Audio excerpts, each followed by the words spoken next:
All right, we're live. Hey, everybody. Welcome to Leadership from the Heart. Today, I'm Elizabeth Riley in Austin, Texas, with my fearless co-leader, co-host, Renee Funk in Orlando. How are you, Renee? I'm doing unbelievable. Unbelievable, like our friend Tom Hopkins likes to say, unbelievable. Yes. Well, I'm unbelievably excited because we have Ryan Rodenbeck here today, and he's actually in my market, and he's the owner of Spyglass Realty. He's an independent and he's been building his business for a long time that I really hope he shares with us. But what I love about Ryan is he kind of speaks our language, right? He's really excited about the culture and really bringing people together and help building people up and building their businesses. And so, Ryan, we're excited to have you here and thank you so much for sharing some time. Yeah, thanks for having me on board. Awesome. Hi, Ryan. So I know Ryan and Renee know each other a little bit from Inman, the Inman circles, and I know Inman is a big thing for you, Renee, because you're an ambassador. And Ryan, I didn't know that you are a contributing writer, which I think is really awesome because Inman is such a focus right now, especially with the pandemic. How long have you been doing that?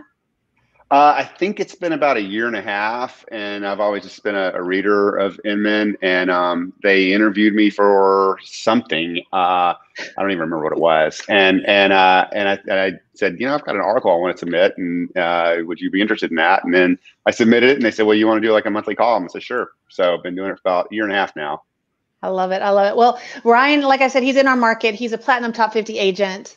Very well respected, but I know a little bit about you. I want you to tell us a little bit about who is Ryan Rodenbeck. Tell us like what drew you to real estate. I know you've been in the business a long time, but tell us your journey a little bit.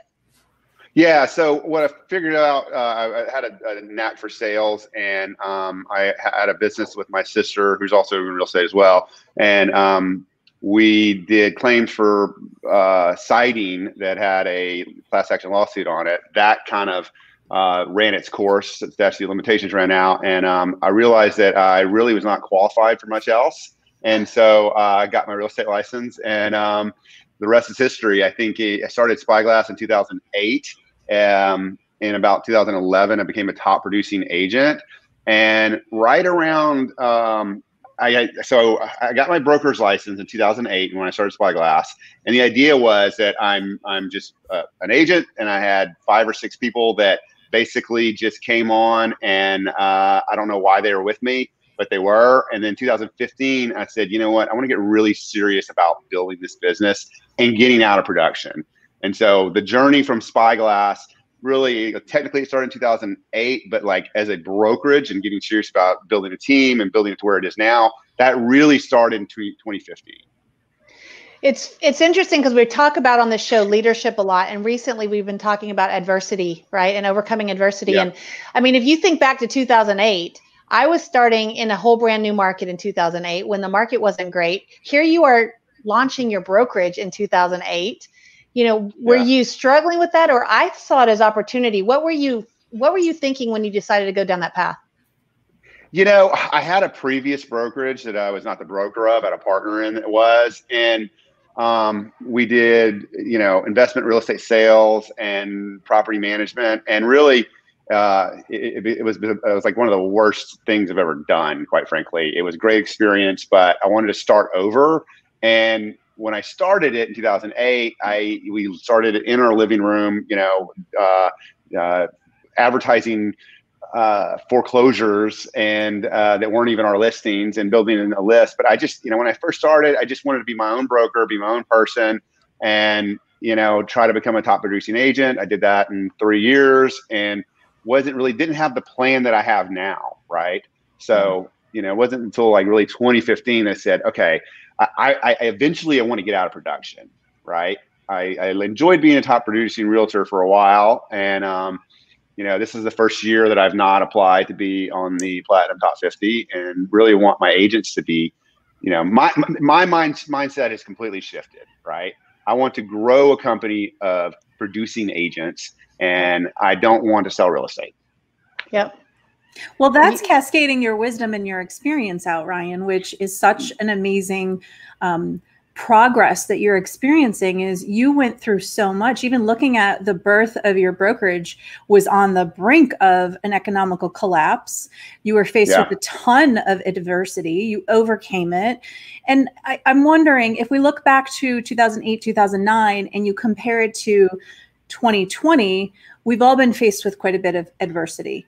How has business changed for you 2020 as compared to 2019? And then second part is, do you feel more prepared because you experienced 2008, 2009?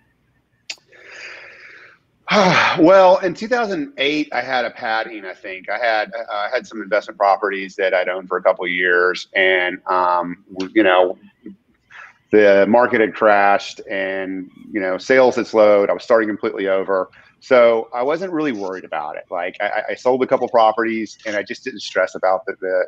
I was just kind of, let's get through the next couple of years, sell some things.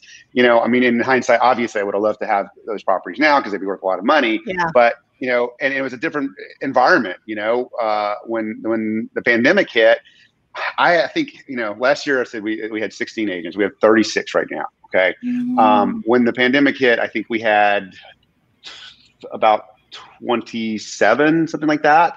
And my goal to get out of production was 30. So when it first hit, the first 2, 3, 4 weeks of it, I excuse me, I was really crippled for a very short period of time by this fear of like, oh man, I'm just getting to where I wanted to be, and now this is going to happen, because I don't think we knew what was going to happen in the real estate market. I certainly didn't. It's like, oh, no. You know, it's going to.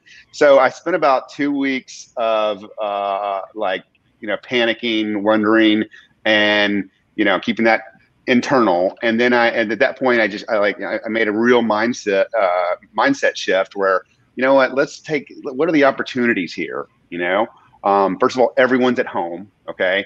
I want to recruit. I'm just going to keep going. Okay. So even before I knew that the market was going to continue, I was like, I'm going to keep going. Everyone's at home.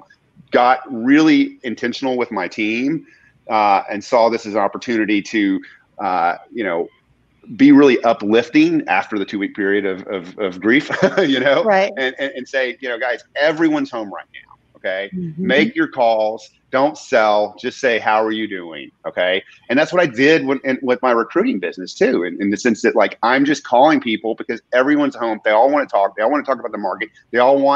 People were just looking for stuff to do. So I attacked it with full force.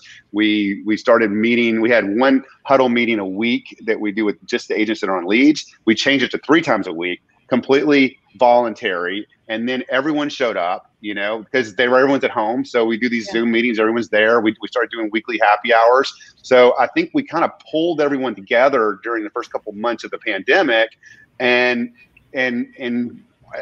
like fast forward 6 months later, like the entire brokerage is thriving. Almost everyone is doing so much better than they did last year. It's amazing because Renee and I have had a lot of these conversations, and we've talked to a lot of people and agents, and, you know, where everybody experienced, I think, what you described. Okay. There was the first few weeks of, oh my gosh, what does this mean? What is this going to look like? And that's kind of where we were when we started talking to leaders, and how are you managing this, and how are you overcoming this? And there's fear involved. And I think that was a really normal thing for all of us to go through.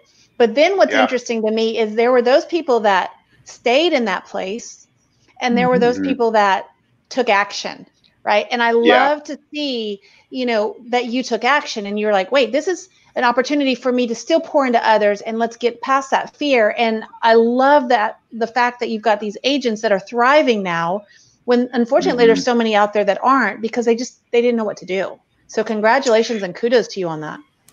Yeah, thank you. I think it was really important for me to realize that, like, you know, I'm the figurehead of this. I'm going to be, you know, at least for the foreseeable future, right? And that we need to lead by example, you know. So, you know, as I would, you know, encourage people to do more videos, to do more social media posts, you know, and you know, people, like, if you're leading by example, and if people see what you're doing, that's what I'm constantly doing. We talked about workplace before, right? You know, giving them examples like, this is what you should post, right? And then let them follow. It's been great.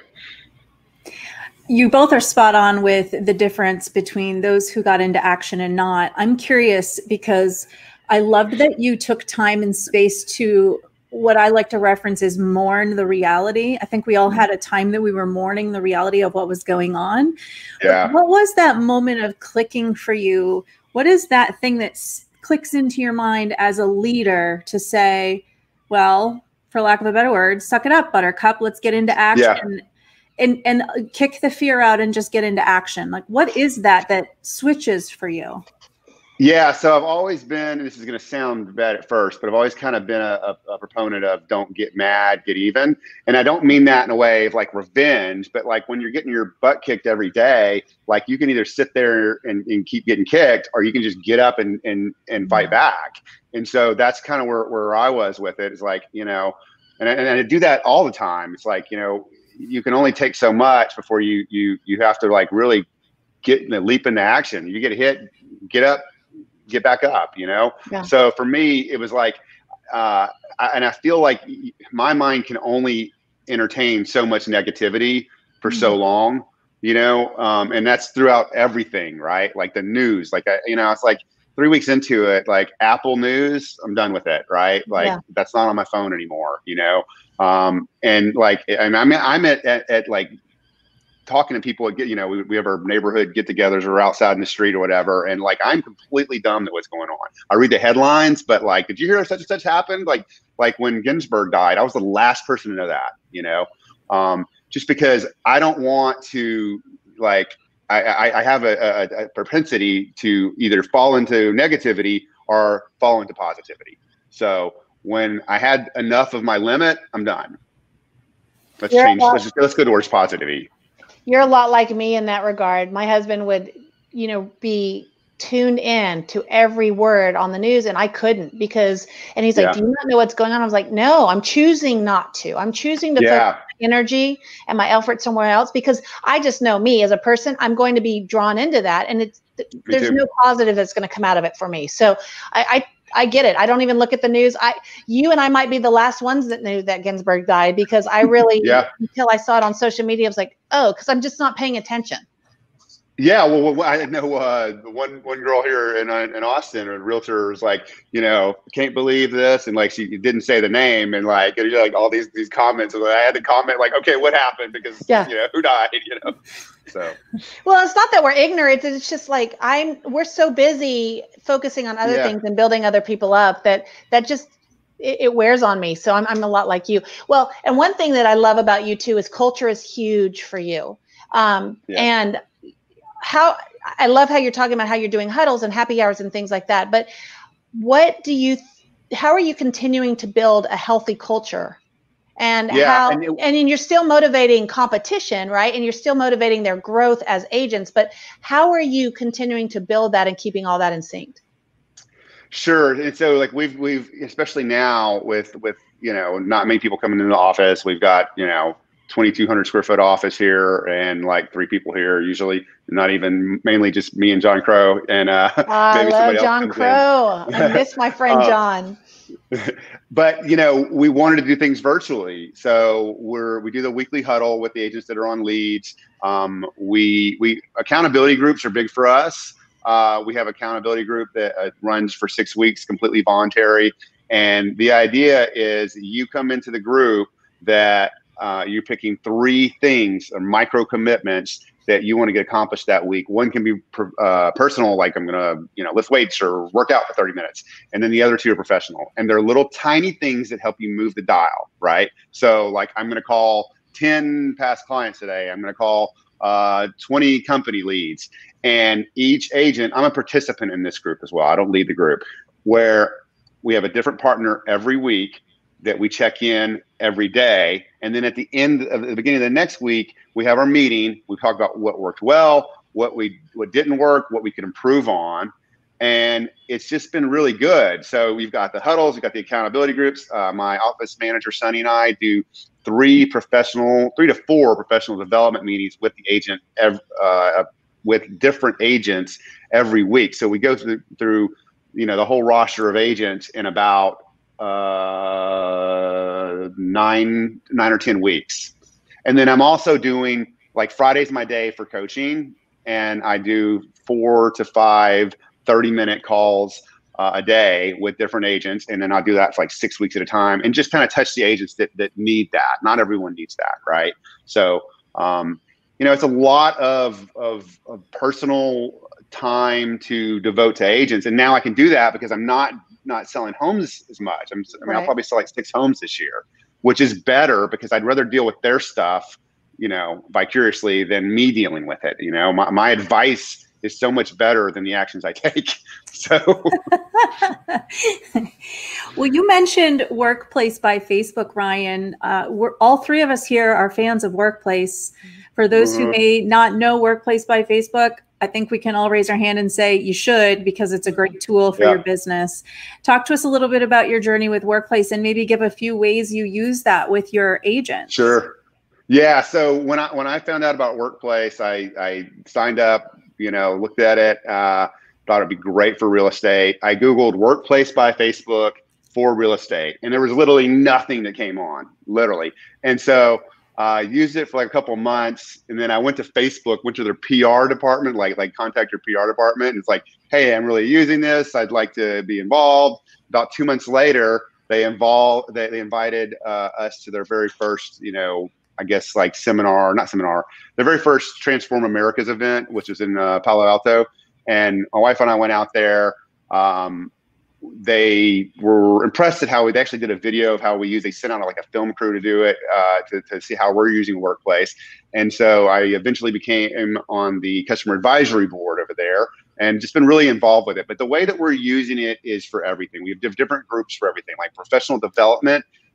Every agent has their own professional development. We put our meeting notes in there. Now we're doing, videos and headshots and custom materials for each agent. So in that group, the professional development group, they have all their assets in there, whole content kit and everything. Our lead, the agents that are on leads have their own group. The accountability group has its own group. And they're all the groups are attached to their respective files in Google Drive. And it's just been really, we've got another group called Boom. I got that bleep, and that's like where agents like, hey, I just won a multiple offer situation with like, it's a bragging group, right? Where they can celebrate successes. Yeah. I love the bragging group. That's a great idea. I have to implement that. That is a great idea. Yeah. And I tell agents, it's like, don't feel like you're bragging. Like you're just inspiring others, Yeah. So I try to encourage agents to really post in there because people want to see other productive people. You want to be in a productive environment. So, you're actually helping someone out when you're posting about something, a success that you made, because these guys may be going through a struggle where they're not. And the other thing we do with that, I'll tell you this, all of our onboarding is on the Workplace as well. So once a month we have about an hour and a half meeting. We cover 3 different subjects usually, right? Like multiple offer situations, appraisal addendum. This month we're doing Instagram, how to use Zoom. And then at the end of that meeting, we cut those into 30-minute videos. So we have this vault of training that's probably probably about 100 videos right now. So, and this is one thing I really love about Workplace is that if an agent needs something, and a lot of it's like even like technical stuff, like how to set up a follow-up boss action plan, right? Or just anything, we can go back into there. They can search on it themselves. Like if they have a multiple offer situation, we've got like a 7-minute video in there. We say, tag them in there, watch this. Yeah. And we're still available. Call me because I want you to watch this first and then tell me about your situation so that I can tell you how I would do it in that situation. But we don't have to go through the whole thing. That's so smart. One of the things I learned very quickly when we first started using Workplace was to leverage it in a similar way. Oftentimes my agents know that if they reach out to me for a question, one of 2 things might happen. Number one, likely that question's been asked before. So Ryan, we do what you do, which is, hey, I'm going to tag you in the work post thread that has that information, read it through, and then call me with questions. But additionally, if it's a topic we haven't touched on, or, maybe it's been a little while, we need a refresher, I'll say, great question, post that question in Workplace, and then tag me and I'll answer it there rather than, and this just happened yesterday. I had an agent reach out to me and I said, I won't answer it in this text message, but post it in Workplace, tag me, and I'll answer it there because other people have that question. So you're then getting more engagement and adoption of the platform. Yeah. And the video trainings are really helpful, you know, and I'll do the same thing, especially when it comes to technical stuff. It's like, I'm gonna let's do a Zoom. I'm gonna walk you through how to do that. I'm gonna record that, edit it to make it shorter, and then put it in there. Yeah. And then categorize it. So our onboarding is through Trello, and all it does is checklist. Like, okay, well, here's your CRM. Watch this. It's like a checklist of like 3-minute videos on how to do all this stuff. And then when they come in to meet with us, the training goes from, 10 hours to 1.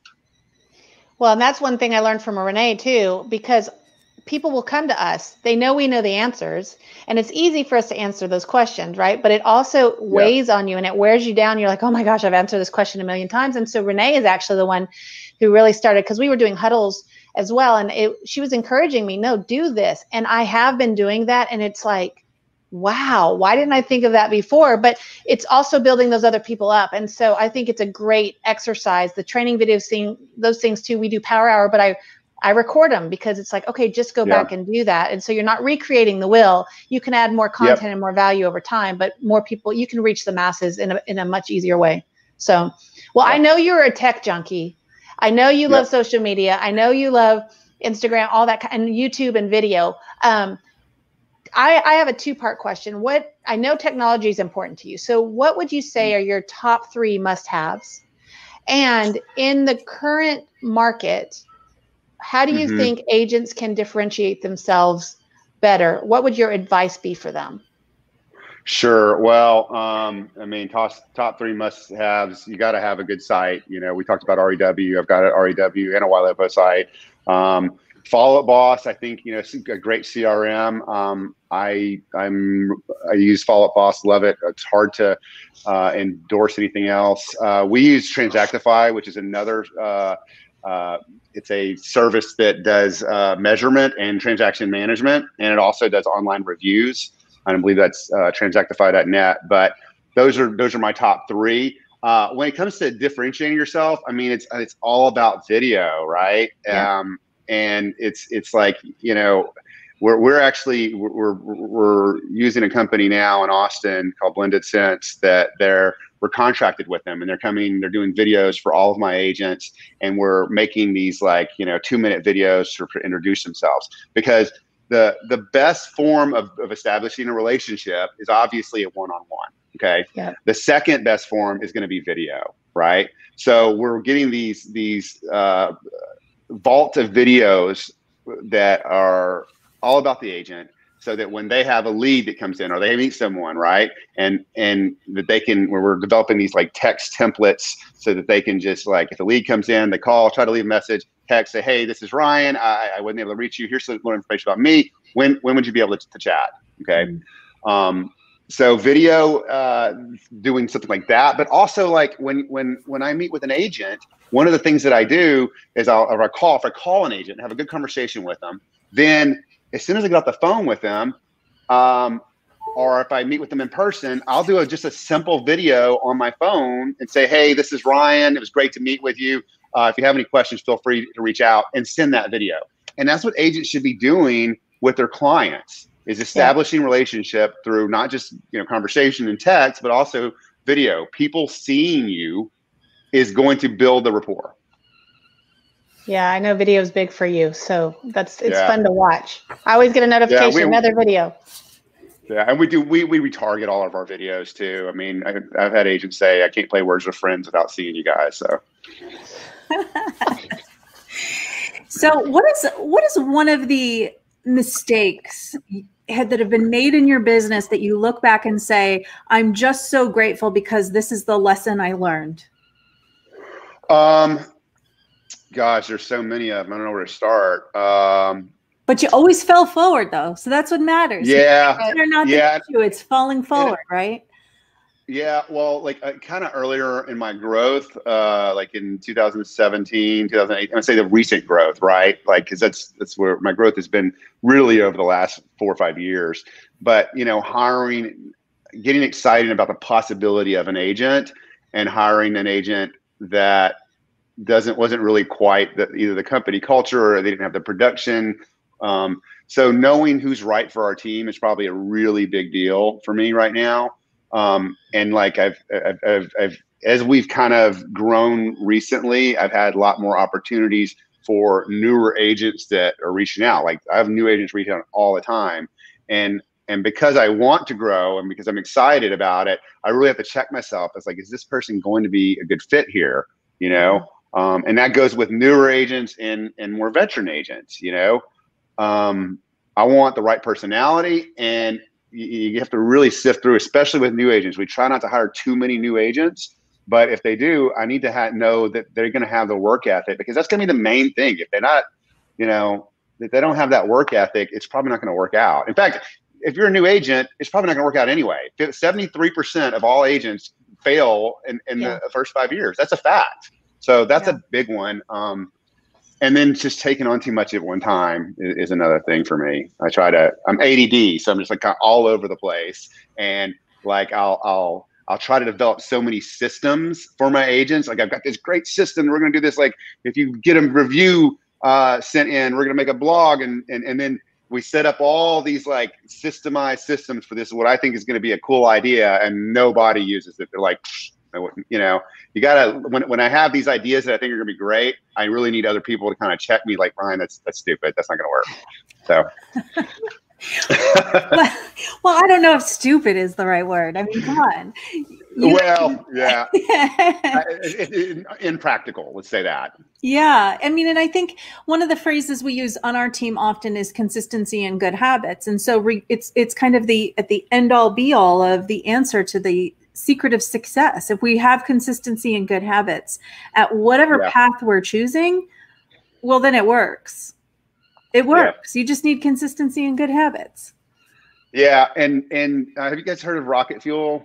Yes. The EOS model. So that's one of the things we were just thinking about, you know, being consistent and good habits. It's like, you know, in rocket fuel, there's a visionary and an integrator, right? Well, I'm the visionary, but you also need to know what the visionary's faults are. You know, like I'm like a dog that sees a squirrel. Okay. And so the integrator's got to check me, and then the integrator's got to make sure that whatever that I'm going to take on, that she's going to make sure, I say she because Sonny's my integrator, is going to be, is not going to distract the entire organization. Yeah. And that's what happens to people like us. Well, that's a very important point, is you have a really good partnership there. You need both equations for sure. Yeah. Ryan, and if I had the same personality aligning with me, it would not work well. So I love the tribe that I have surrounded. And I think that's what's important, is finding that right tribe and protecting that's also going to protect your culture, right? Because again, like you were just talking, if they don't have the work ethic or they just don't really fit, it's just going to create havoc, and that's not really going to move the team forward. So I think we've all made those mistakes though, right? I mean, you think it's going to be awesome. I know I have, and it's like, this isn't so great. And I'm a sucker where I need to let them go earlier than I do. And I'm like, no, it's going to work. And, you know, that's me too. Bad. You know, you're like, we can change it. It's going to be great. So trying to let that, you know, understanding when it's not a fit early in the process is a much better habit than not. I have a hard time letting people go. So that's why I need to be a lot slower to hire, you know? Yeah. Awesome. Well, what's your crystal ball look like for Spyglass? I keep saying Spyglass, like the next 3 years, 5 years, 10 years. You've obviously transitioned into a much bigger role for yourself that you're really passionate about. What's next?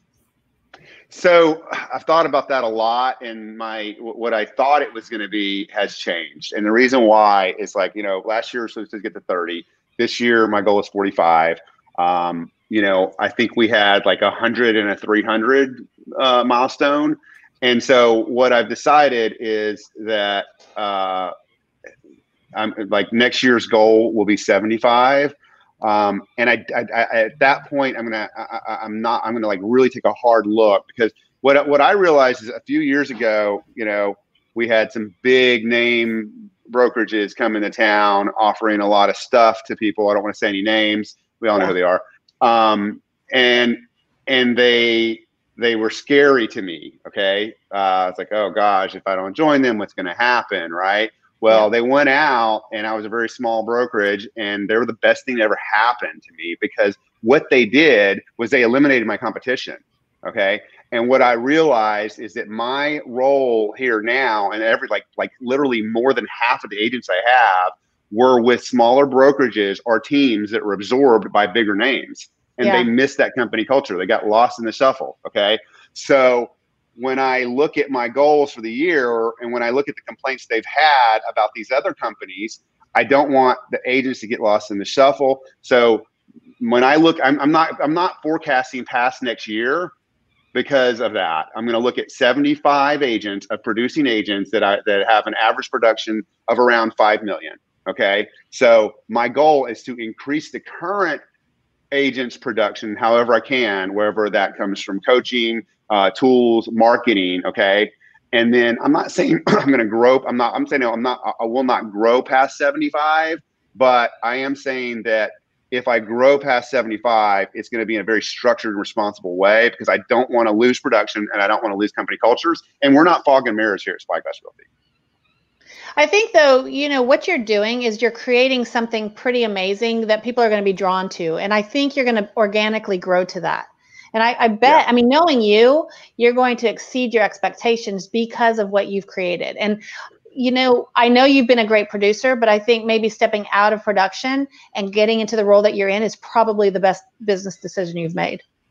Oh, it's been amazing on so many levels, right? I mean, we would get to the point with clients where Sonny's like, all right, you're not talking to that client anymore. And we get to the point with agents, like outside agents, all right, you're done with that agent, right? Like she takes over, right? It's just, I realized it just wasn't my passion.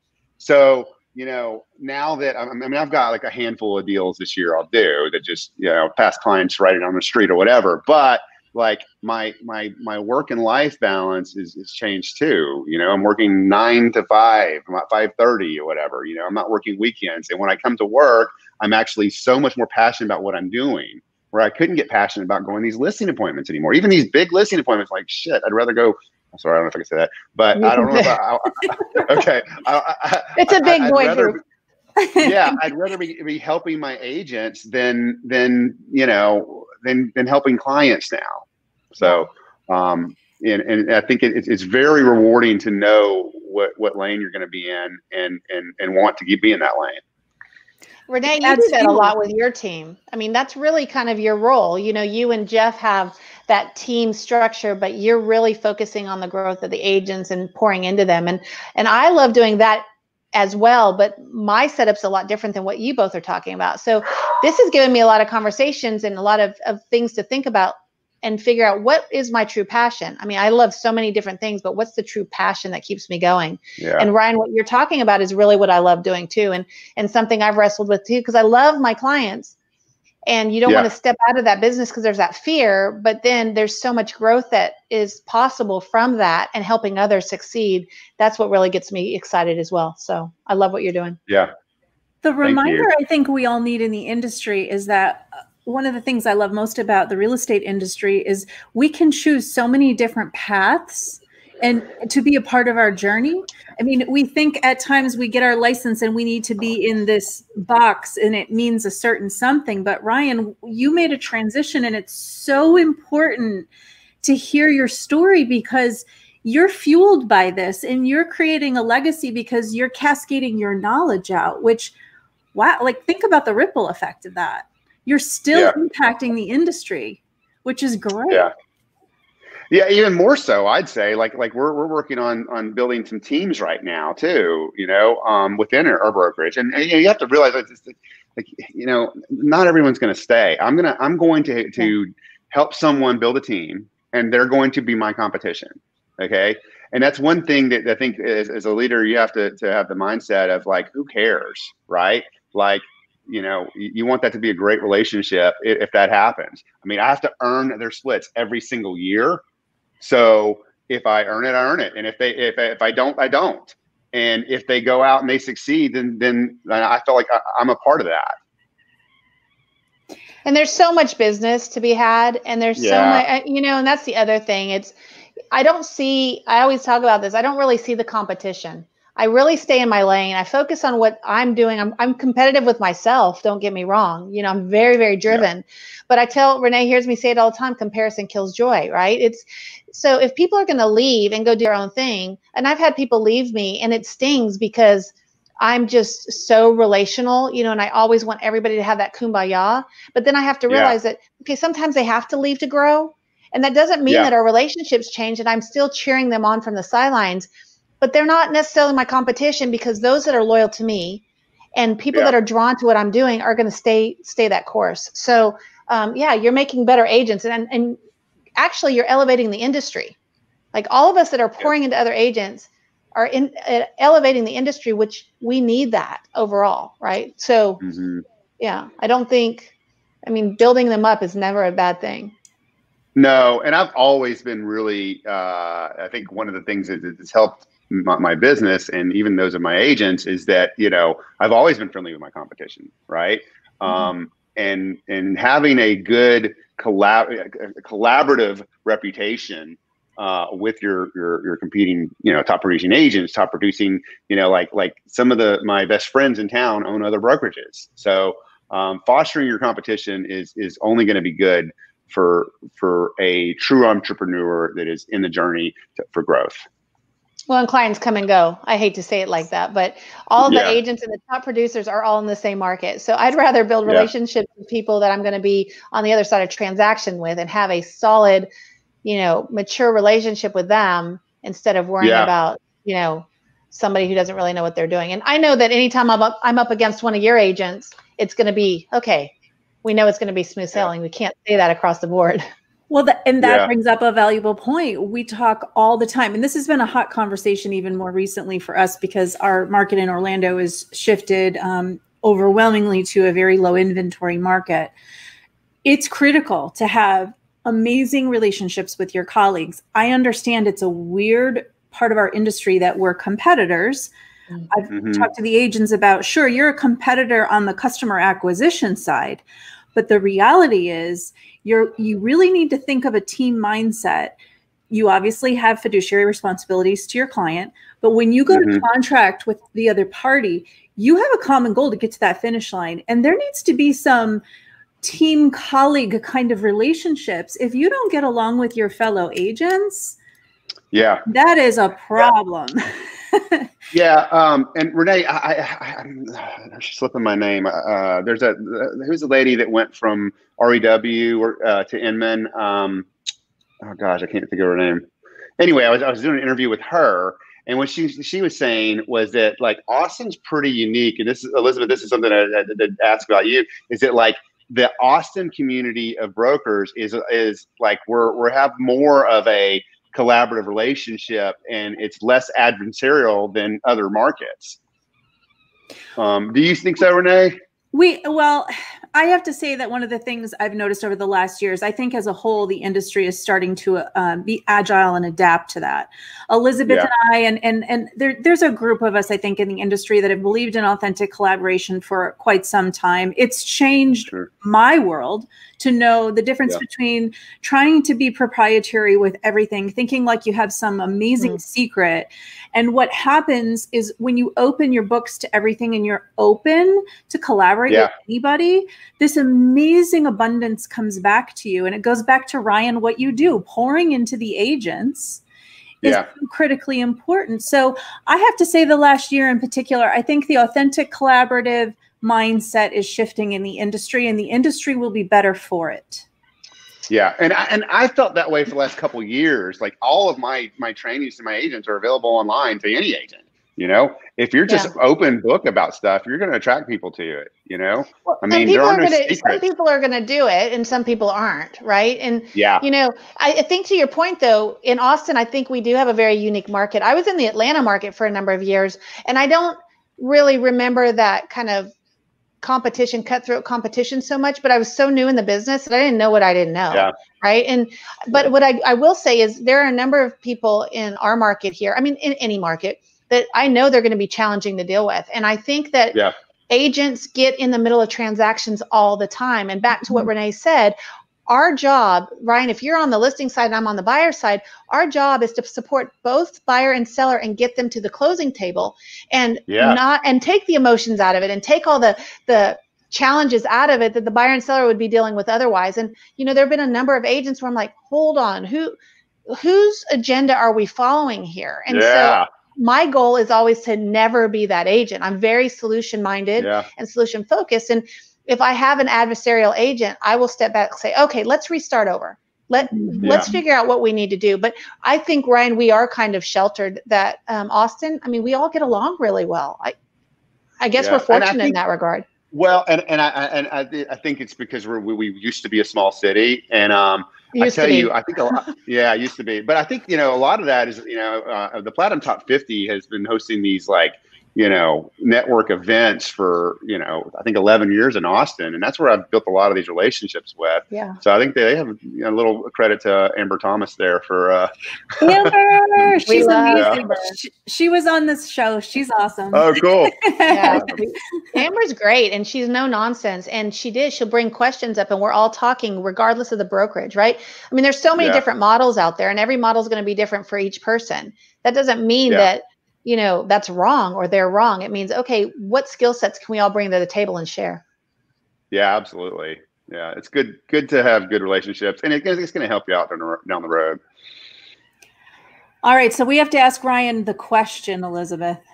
Our favorite question. Normally we send questions out in advance, but we didn't do that. So we just put you on the hot seat this whole time. But we always have one favorite question we like to ask all of our guests. Renee, you can ask him. Ryan, what does leadership from the heart mean to you? All right. Let me think about that for a second. I think leadership from the heart is being passionate about what you do and where you want people to grow, right? You can't lead people if you're not passionate about it. And you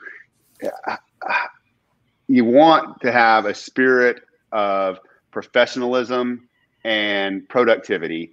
And in order to do that, you've got to really be passionate about what you do, and so that people can be passionate about it as well. So I guess, what does it mean to you? Start with yourself and why you're doing it, and be really passionate about it. And then you can figure out what you want to talk about, but it all comes from that.